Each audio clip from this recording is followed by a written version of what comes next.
Good evening. Welcome to Viking Preparedness. I'm Pastor Joe Fox. Hey, with what you envision coming down the pike, and you're watching these videos for a reason, do you want to survive that? Do you want to survive, or do you want to live? See, there's a difference. I suspect, because I've been at this for a while, that many of you out there in YouTube land are what I refer to as loners or lone wolves. You may or may not think of yourselves in those terms, but you probably think that people don't understand you, people just don't get it, they're surrounded by sheeple, and hey, you're the only one who understands that steps need to be taken to prepare. Some of you out there feel that spiritually. You feel that you're the only one who understands what the Most High truly wants and desires for you, and you just can't find a congregation of believers to hook up with, and so you've just got to go it on your own. Let me tell you something. God, Yah, the Most High, He created us to be social creatures. He created us to desire, to want, to be around, to interact with other people. We are at our best when we interact with other people. Now, He created us that way, but look at what's happening in the world right now. You have YouTube. Is anybody watching this video with you while you watch it, or are you sitting somewhere alone and watching this video? We have iPods, we stick them, I don't, but y'all do. We stick them in our ears and we go walking around and we can't hear anybody else talking, and we're just in our own little world. We're isolated from other people. You don't even have to leave your house anymore in some parts of this country to shop. You can just do it all online, all on the internet, and people will deliver it to you. You don't have to interact with people, and a lot of people are growing comfortable with that. They like being alone, and I'm telling you, it's not right. We're supposed to be with other people. Now, some of you could go into any kind of Teotihuacan situation, end of the world as we know it, on your own and survive. I could walk off into that wilderness out there and survive indefinitely. I'm skilled, I'm trained, and I've had a lot of experience living and operating by myself for periods of time. And so, I know I could do that. But what's the point? Really, picture in your mind that something terrible happened and your whole world is rocked. The whole world has changed. The world as we know it is gone, and it's time to go into full survival mode. And so you go out there all on your own and you survive for the next 10 years alone. Why? To what end? Well, to what end? Well, I survived. Okay, great. What'd you do? Yah doesn't have us, God doesn't have us on this earth just to exist, just to sit here. We're supposed to do things, and most of those things involve other people. You're gonna need a group of people to survive. If you have a family, you're really gonna need a group of people. Picture some, again, end of the world scenario. It doesn't matter what it is. It could be a volcano going off. It could be a nuclear reactor blowing up in your neighborhood. It could be war, whatever. But things are not right. You don't have policemen out there keeping you safe. And how are you going to grow a garden, pull security? Because you know what? In bad times, you have to have eyes, ears, and people ready to go 24/7. All right? There's no going to sleep. Somebody's got to be awake and ready to react all the time. So how are you going to pull security, grow a garden, take a nap, change the baby's diaper, whatever. There's a myriad of tasks. You're not going to be able to do it all on your own. And what about, okay, so you have a wife or an adult kid or something like that living with you, a teenager who's squared away. What if one of them's hurt and requires medical care? All right, that just sucked one of your adult members into that situation. They're not doing a whole lot of anything else. And so you're going to need other people to help pick up the slack. Here's another reality, and you lone wolves and you loners, and that sounds harsher than I mean it, but you people who just have convinced yourself that you can't find anybody else and you're going to have to go at it all alone, and that's what you're going to do. You're going to form a group.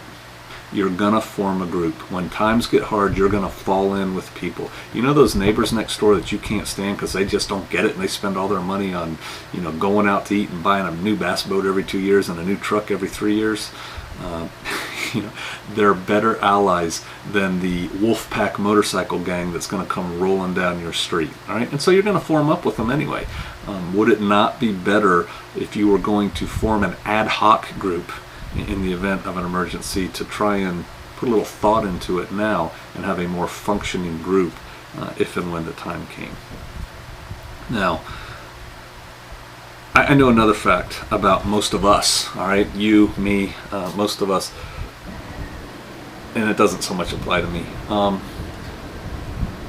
All the people I have met in the survivalist movement, and I call it that unabashedly, you usually find one adult member, the husband or the wife. Typically it's the husband, but I have met wives who were the one who are into preparedness. They're the driving force for the family getting ready. They're the main survivalist. And the other spouse is either a reluctant go along, okay, fine, I'll put up with this crazy quirk of yours, or they're sometimes downright hostile to the whole situation. And then you have guys mostly saying, oh, my old lady doesn't understand me and she just doesn't get it, and da-da-da-da-da. You guys need to fix that. And I go into that in great detail. This is my book, Survivalist Family. You can buy it at Amazon. You can buy it online at www.survivalistfamily.com from me, and then I sign it. But I go into how to get the spouse on board, your spouse on board. And so I'm not going to cover that in here a whole lot. I will tell you, though, that before you go forming a group, you need to form a group with your family, and you need to get your family all on one sheet of music. And again, I go into that in pretty big detail in the book. The one key component, though, is communication. You got to talk, right? You don't come home from work, walk in the door, hi honey, and go plug into your computer and ignore your family. So you got to talk. And I encourage you to start doing that. A good way to do that is kill your computer and your TV, or at least set limits on your computer time, and then spend more time just sitting around the living room or the dining room table talking with your family. I have formed groups all over the country, starting in about 98 or 99. My wife and I, if you read my book, you'll find out we've been into preparedness for most of our lives, but we joined the survivalist movement in the late 90s, and from that time on we joined groups, we formed groups, we seeded groups, we networked with groups all over the country. They're out there. Here's the reality, though: you're not going to go join one. All right, they are either going to come to you and say join our group, or you're just not. You're not going to find them. Most of them are low key, under the radar, and that's a good thing. And so the only way you, if you're not in a group right now, are going to get in a group is to help form one. And I'd like to talk about that a little bit. The same things you have to do with your spouse, you have to do with people. You have to communicate.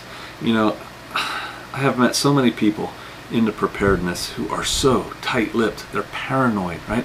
I can't tell anybody anything because then they'll come to my house and rob all my MREs, or they'll take my guns, or I don't know.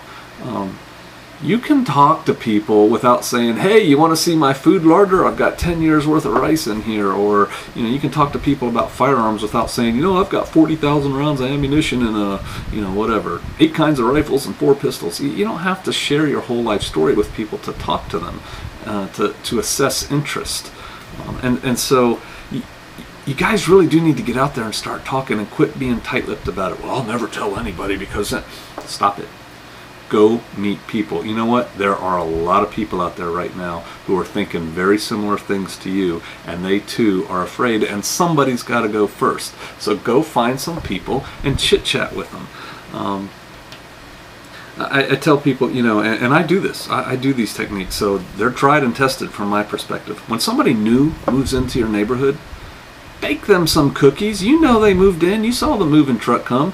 Bake them some cookies. Take them down to their house. Knock on the door. Bring your wife and kids with you if you have them, or your husband and kids if you're a woman watching this. Knock on the door. Say, hi, we're the Foxes, or we're the Jones, or we're the, whoever you are. Introduce yourself. Give them a plate of cookies. Welcome them to the neighborhood. If they invite you into their home, go in. If they don't, say, see ya, and go home. But you've made contact. Have a barbecue, have a block party. knock on doors and say, hey, we're going to have a barbecue on Friday. Bring your grills out into the cul-de-sac if you live in a cul-de-sac, or bring them down to my house if you live out in the country like I do, or something like that. But just get people together and talk and get to know them.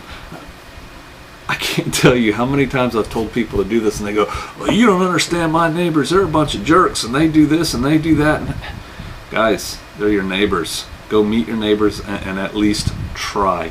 Extend the hand of friendship to them. Start talking to them. At work, talk to coworkers. Now, you do have to be careful, right? You don't want to just start meeting the first person that you don't know anything about and going, you know, the world's coming to an end and the Chinese are going to invade and we need to stock food. Because a lot of people, you've got to take them through stages to let them gain understanding. And so don't go off the deep end with them, but just start talking to people and find some points of commonality and common interest. Another thing to do is offer to help your neighbors. When you're driving down the road and you see your neighbor Bob working on a fence, stop the car and say, hey, do you need some help?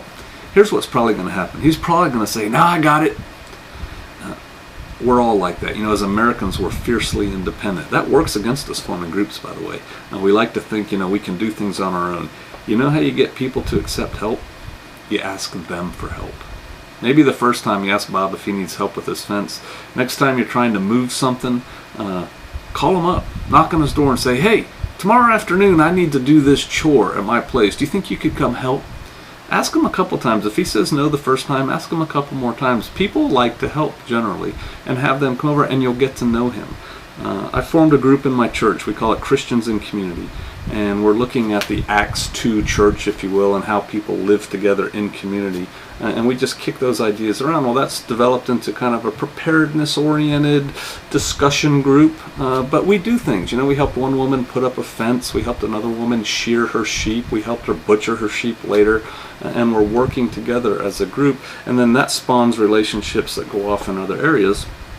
And it gets you used to being with a group. And you know what? If something bad happened, that group can come together and be a strong nucleus for perhaps a larger group that you want to build. But it takes you stepping out and making the first greeting, hello, offer to help, give them a plate of brownies, like I said. Please think about that. Please think about other people.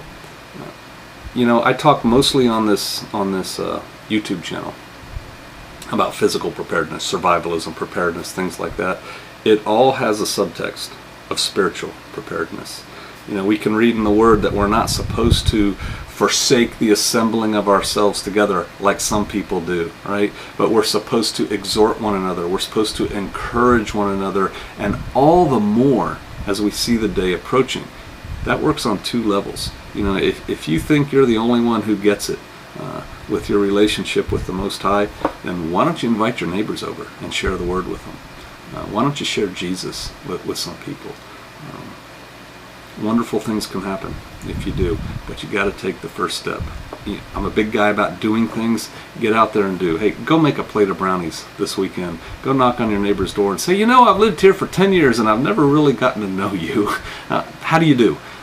Start there. But let's start reaching out to people. Let's start working together. We don't all live in a wonderful community. You know, I have a very good friend, Pastor Dal, who formed Straightway Community. It's a gorgeous community.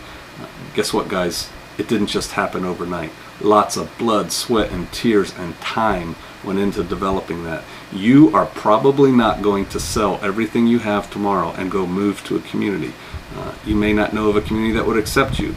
Don't let the perfect be the enemy of the good. Start small and build. Start taking those baby steps and you'll get there. You can do it in your spiritual life. You can do it in your physical life. I'll see you out there.